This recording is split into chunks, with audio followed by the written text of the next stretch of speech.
नमस्कार, मैं हूं सुधीर चौधरी और ब्लैक एंड व्हाइट में आपका स्वागत है। आज हम सबसे पहले आपको कांग्रेस के एक ऐसे सांसद से मिलवाएंगे जिसके मुगल प्रेम ने देश में एक नई बहस छेड़ दी है। और बहस यह है कि हिंदुस्तान को राष्ट्र के रूप में एक करने का श्रेय मुगलों को दिया जाए। क्या हिंदुस्तान का नाम भी मुगलों ने ही दिया था?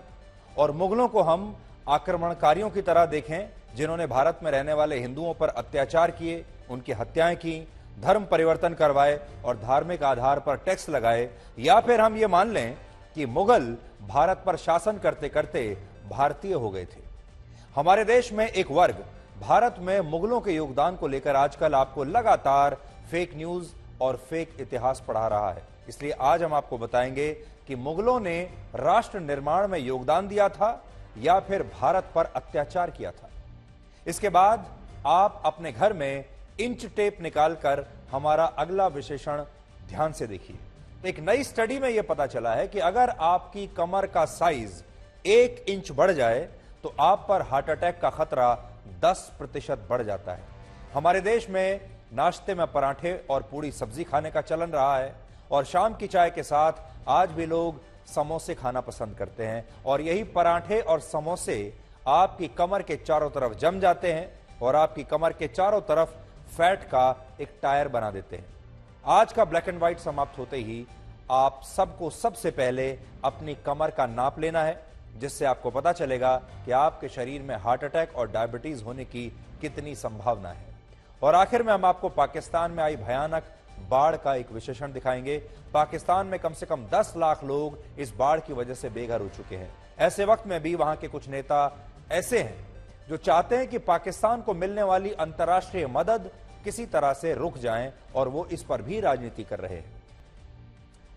आज हम ब्लैक एंड व्हाइट में सबसे पहले आपका परिचय कांग्रेस के एक सांसद से करवाएंगे जो मुगलों के बहुत बड़े भक्त हैं और इनका कहना है कि मुगलों ने ही हिंदुस्तान को छोटी छोटी रियासतों से निकालकर एक राष्ट्र के रूप में पहचान दी थी और इसीलिए वो मुगलों पर गर्व करते हैं।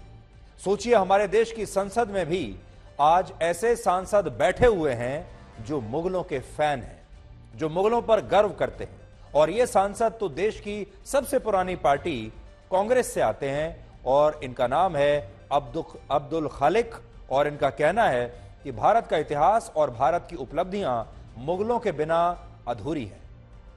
आज हम आपको 5 पॉइंट्स में पहले यह बताते हैं कि सांसद ने अपने बयान में ऐसा क्या कहा है जिसे लेकर अब पूरे देश में एक नई बहस छिड़ गई है। और यह बहस हम आज आप तक भी पहुंचाना चाहते हैं ताकि आप भी इस पर अपनी राय बना सकें। इन्होंने जो पहली बात कही है वो ये, इनका कहना है कि मुगलों के आने से पहले हिंदुस्तान नाम का कोई राष्ट्र था ही नहीं, बल्कि उनके शासन से पहले हिंदुस्तान छोटी छोटी रियासतों में बटा हुआ एक देश था। लेकिन मुगलों ने इन्हें एक करके हिंदुस्तान को सही मायनों में एक राष्ट्र की रूपरेखा दी। दूसरी बात इन्होंने कही है जो ये कि भारत को हिंदुस्तान नाम मुगलों ने ही दिया था। तीसरी बात, मुगलों के बिना अंग्रेजों के खिलाफ भारत का स्वतंत्रता आंदोलन अधूरा था।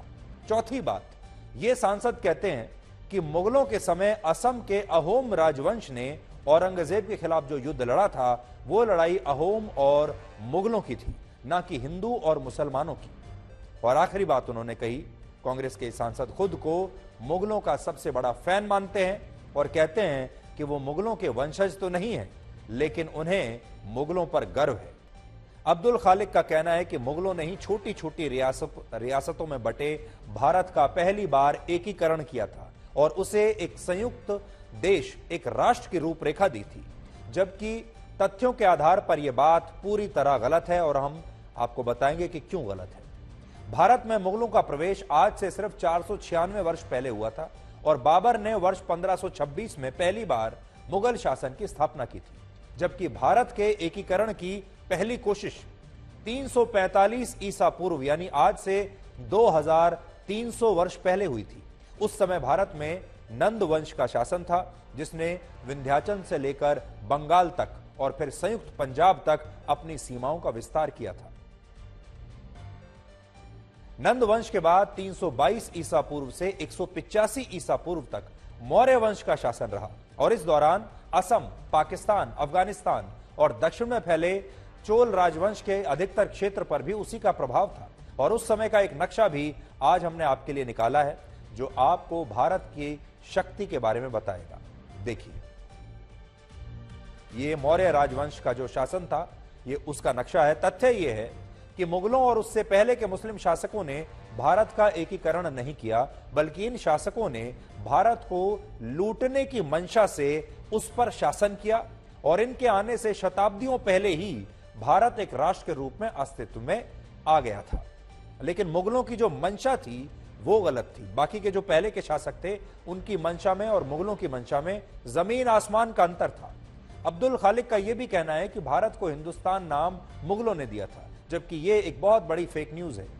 भारत में मुगलों का शासन वर्ष 1526 से 1857 तक रहा और इस दौरान मुगलों का अंग्रेजों से कई बार संघर्ष हुआ। लेकिन यह संघर्ष भारत की आजादी के लिए नहीं था। यहां पर आपको जो समझना है वो ये है, संघर्ष तो हुआ, मुगल लड़े थे अंग्रेजों से, लेकिन वो भारत की आजादी के लिए नहीं लड़े थे, बल्कि यह संघर्ष भारत पर कब्जे को लेकर था। मुगल भी कब्जा चाहते थे और अंग्रेज भी कब्जा चाहते थे, और मुगल भी लूटना चाहते थे और अंग्रेज भी लूटना चाहते थे। 24 अगस्त 1608 को ब्रिटिश ईस्ट इंडिया कंपनी का पहला जहाज सूरत में आया था और इसके बाद से अंग्रेजों ने भारत में अपनी जड़ें जमानी शुरू कर दी। अंग्रेजों ने भारत में आने के बाद दो चीजें सबसे पहले देखी। पहली चीज ये कि मुगल शासक और दूसरी रियासतों के नवाब ऐशो आराम की जिंदगी में पूरी तरह से डूब चुके हैं, एक अय्याशी का जीवन जी रहे हैं। और दूसरी चीज उन्होंने ये देखी कि मुगलों के शासन में हिंदुओं के साथ बहुत भेदभाव हो रहा है, जिससे भारत का समाज हिंदू और मुसलमानों में बट गया है। अब हम एक ऐसी खबर का ब्लैक एंड व्हाइट विश्लेषण करेंगे जो आपको अपनी कमर नापने के लिए आज मजबूर कर देगी। इसलिए अपनी कमर नापने के लिए सबसे पहले आप अपने घर में एक इंच टेप ढूंढिए और इंच टेप ढूंढकर आपको फिर यह विश्लेषण देखना है। लंदन की ऑक्सफोर्ड यूनिवर्सिटी द्वारा की गई एक नई स्टडी कहती है कि अगर किसी व्यक्ति की कमर का साइज 1 इंच भी बढ़ता है तो इससे उस व्यक्ति को हार्ट अटैक आने का खतरा 10% तक बढ़ जाता है। यानी आपकी कमर का सीधा कनेक्शन आपके दिल से है। ऑक्सफोर्ड यूनिवर्सिटी ने यह स्टडी ब्रिटेन के कुल 4,30,000 लोगों पर की है, जिनकी उम्र 40 से 70 वर्ष के बीच थी। और इस अध्ययन के दौरान लगभग 13 वर्षों तक इन सभी लोगों की निगरानी की गई और यह देखा गया कि इनकी कमर की चर्बी और उसका साइज बढ़ने से इनके दिल पर क्या असर पड़ता है। और इस दौरान जो नतीजे आए वो बहुत ही चौंकाने वाले थे। 3 पॉइंट्स में आपको इस स्टडी का पूरा सार बताते हैं। आप पहले इंच टेप मंगवा लीजिए अपने पास और साथ ही यह विश्लेषण भी देखते रहिए। पहला पॉइंट, इसमें यह पता चला कि जिन लोगों की कमर का साइज निर्धारित पैमाने से ज्यादा होता है, ऐसे लोगों को सामान्य लोगों की तुलना में हार्ट अटैक आने का खतरा 3.2 गुना ज्यादा हो जाता है और ऐसे लोग अक्सर दूसरी बीमारियों से भी लगातार संघर्ष करते हैं। दूसरा पॉइंट, जिन पुरुषों की कमर का साइज 41 इंच होता है, ऐसे लोगों को 37 इंच की कमर वाले पुरुषों की तुलना में दिल से जुड़ी बीमारी होने की संभावना 40% ज्यादा होती है। इसके अलावा ज्यादा वजन वाले लोगों की तुलना में बड़ी कमर वाले लोगों को दिल की बीमारी होने की संभावना ज्यादा है। और इसे आप इस तरह से समझिए, मान लीजिए 2 लोग हैं जिनमें एक व्यक्ति का वजन है 100 किलोग्राम, लेकिन उसकी कमर के हिस्से में ज्यादा फैट नहीं है, यानी उसकी कमर तो पतली है लेकिन वजन है 100 किलोग्राम। लेकिन दूसरे व्यक्ति का वजन है 80 किलोग्राम, लेकिन उसके शरीर में सबसे ज्यादा फैट उसकी कमर पर है, यानी कमर मोटी है और वजन कम है। तो ऐसी स्थिति में उस व्यक्ति को हार्ट अटैक आने का खतरा ज्यादा होगा जिसका वजन कम है और कमर ज्यादा बड़ी है। कमर के अलावा अगर बॉडी मास इंडेक्स, जिसे आप बीएमआई कहते हैं, 1 यूनिट भी बढ़ता है तो इससे हार्ट अटैक आने का खतरा 9% तक बढ़ जाता है। बीएमआई किसी भी व्यक्ति की लंबाई, चौड़ाई और वजन का अनुपात है जो बताता है कि वजन सामान्य से ज्यादा है, कम है या ठीक है, नॉर्मल है। और यह स्टडी कहती है कि अगर किसी व्यक्ति का बीएमआई सामान्य लोगों की तुलना में ज्यादा हो तो इससे हार्ट अटैक का खतरा बढ़ जाता है। हालांकि इसमें यह भी कहा गया है कि बीएमआई की तुलना में कमर की बढ़ती चर्बी और उसका साइज इस बात को ज्यादा बेहतर तरीके से बता सकता है कि किसी व्यक्ति को हार्ट अटैक या दिल की बीमारी का खतरा है या नहीं। बड़ी बात यह है कि यह स्टडी 13 वर्षों तक की गई और इस दौरान 8,669 लोगों को हार्ट अटैक आया भी, जिनमें से कई लोगों की मौत हो गई। यानी 8,000 से ज्यादा लोग ऐसे हैं जिन पर यह स्टडी चल रही थी, उन्हें हार्ट अटैक भी आया और कई लोग मर भी गए। और ये लोग वो थे जिनकी कमर की बढ़ती चर्बी और मोटापे ने उन्हें परेशान कर रखा था। यानी चर्बी भी बढ़ रही थी कमर के आसपास, मोटापा भी बढ़ रहा था और इनको हार्ट अटैक आया और कईयों की मृत्यु हो गई। विसरल फैट, जिसे एब्डोमिनल ओबेसिटी भी कहते हैं, जब किसी व्यक्ति के शरीर के बीच के हिस्से में मौजूद अंगों जैसे आपका लिवर, पैनक्रियास और आंतों के ऊपर फैट जमा हो जाता है तो इसे विसरल फैट कहा जाता है। यह एक्स्ट्रा फैट पेट के चारों तरफ जमा हो जाता है, जिससे खून की धमनियों में खून की गति प्रभावित होती है और जब ऐसा होता है तो इससे हार्ट की जो फंक्शनिंग है उस पर बुरा असर पड़ता है। और क्योंकि ऐसी स्थिति में शरीर में सबसे ज्यादा फैट कमर के आसपास होता है, इसलिए कमर बड़ी हो जाती है और ये बड़ी हुई कमर ही हार्ट अटैक का कारण बनती है।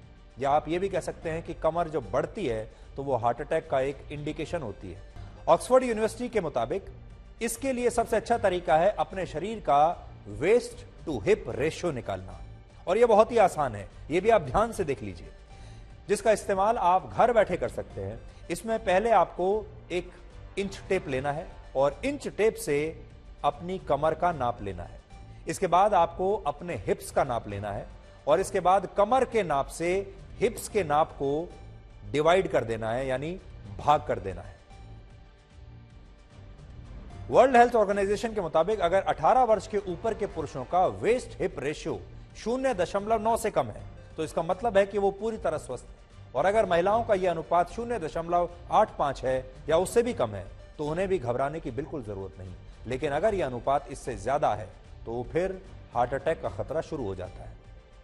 इसके अलावा अमेरिकन हार्ट एसोसिएशन के मुताबिक अगर पुरुषों की कमर का नाप 40 इंच और महिलाओं की कमर का नाप 35 इंच से ज्यादा है तो उन्हें सावधान हो जाना चाहिए, क्योंकि यह इस बात का संकेत है कि उनका एक्स्ट्रा फैट हार्ट को सही तरीके से काम करने नहीं दे रहा है। तो बड़ी बात यह है कि आज ही आपको ब्लैक एंड व्हाइट समाप्त होने के बाद इंच टेप से अपनी कमर नापनी है, और पुरुषों में अगर आपकी कमर 40 के आसपास है या 40 से कम है तब तो आप सेफ जोन में हैं, और महिलाओं में अगर आपकी कमर 35 या 35 से कम है तो आप सेफ जोन में हैं। लेकिन अगर इससे ज्यादा है आपका कमर का नाप तो फिर आप डेंजर जोन में हैं। कोशिश कीजिए पुरुषों में भी कि 40 से इसे जितना कम कर सकते हैं उतना कम कीजिए, और महिलाओं में भी 35 इंच से जितना कम कर सकते हैं उतना, लेकिन 35 और 40 से ऊपर तो बिल्कुल नहीं। जबकि इंटरनेशनल डायबिटीज फेडरेशन का यह कहना है कि पुरुषों में, अब आपको बताते हैं कि इंटरनेशनल डायबिटीज फेडरेशन क्या कहती है। पुरुषों की कमर 36 इंच और महिलाओं की कमर 32 इंच से ज्यादा बड़ी नहीं होनी चाहिए। सबसे ज्यादा असर हुआ है सिंध, बलूचिस्तान, खैबर पख्तूनख्वा और पंजाब राज्य में। यहां करीब 20 लाख एकड़ में फैली फसल बर्बाद हो गई है। पाकिस्तान सरकार ने देश में राष्ट्रीय आपातकाल घोषित कर दिया है, नेशनल इमरजेंसी लग गई है वहां। 2016 में IIM कोलकाता की एक रिपोर्ट के अनुसार ट्रैफिक जैम की वजह से भारत को हर साल 1,70,000 करोड़ रुपए का नुकसान होता है। देश का आम नागरिक हर साल औसतन अपने जीवन के 110 घंटे ट्रैफिक जैम में खड़े खड़े बिता देता है। आपने नोट किया होगा कि तमाम नेता समस्याओं का समाधान ढूंढने के लिए स्टडी टूर्स पर अक्सर विदेश जाते हैं। कहते हैं हमें स्टडी टूर्स पर जाना है और हमें देखकर आना है कि विदेशों में क्या होता है, वो कैसे समस्या का समाधान ढूंढते हैं। अब वो समय आ गया है जब ये सारे VIPs को ट्रैफिक जैम वाला स्टडी टूर करना चाहिए और अपना कुछ कीमती समय ट्रैफिक जैम्स में बिताना चाहिए। अब आखिर में आज का इतिहास। आज वर्ष 1659 में औरंगजेब ने अपने ही बड़े भाई दारा शिकोह की हत्या करवा दी थी। दारा शिकोह को 1633 में शाहजहां ने अपना उत्तराधिकारी घोषित किया था। यह बात शाहजहां के दूसरे बेटे औरंगजेब से बर्दाश्त नहीं हुई और शाहजहां के बीमार पड़ने पर औरंगजेब ने दिल्ली में दारा शिकोह की हत्या करवा दी थी। माना जाता है कि मृत्यु के बाद दारा शिकोह को दिल्ली में हुमायूं के मकबरे में किसी अनजान कब्र में दफना दिया गया था और दिल्ली में आज भी उनके नाम पर एक सड़क है। हिंदी साहित्य के जाने माने लेखक भगवती चरण वर्मा का आज ही के दिन 1903 में जन्म हुआ था। इलाहाबाद यूनिवर्सिटी से वकालत की पढ़ाई करने के बाद उन्होंने पहले कानपुर और बाद में हमीरपुर में वकालत शुरू की। 1934 में हमीरपुर में काम करते हुए उन्होंने मशहूर उपन्यास चित्रलेखा की रचना की। चित्रलेखा उनकी लिखी सर्वश्रेष्ठ रचनाओं में से एक है। इस उपन्यास पर 2 हिंदी फिल्में भी बन चुकी हैं। और आखिर में आपके लिए भगवती चरण वर्मा द्वारा लिखी गई एक बहुत खास बात। अपनी पुस्तक चित्रलेखा में उन्होंने लिखा था, दूसरों के दोष देखना सरल होता है, दूसरों के दोष देखना सरल होता है, अपने दोषों को न समझना संसार की एक प्रथा हो गई है। वही मनुष्य श्रेष्ठ है जो अपनी कमजोरियों को जानकर उन्हें दूर करने का उपाय कर सके।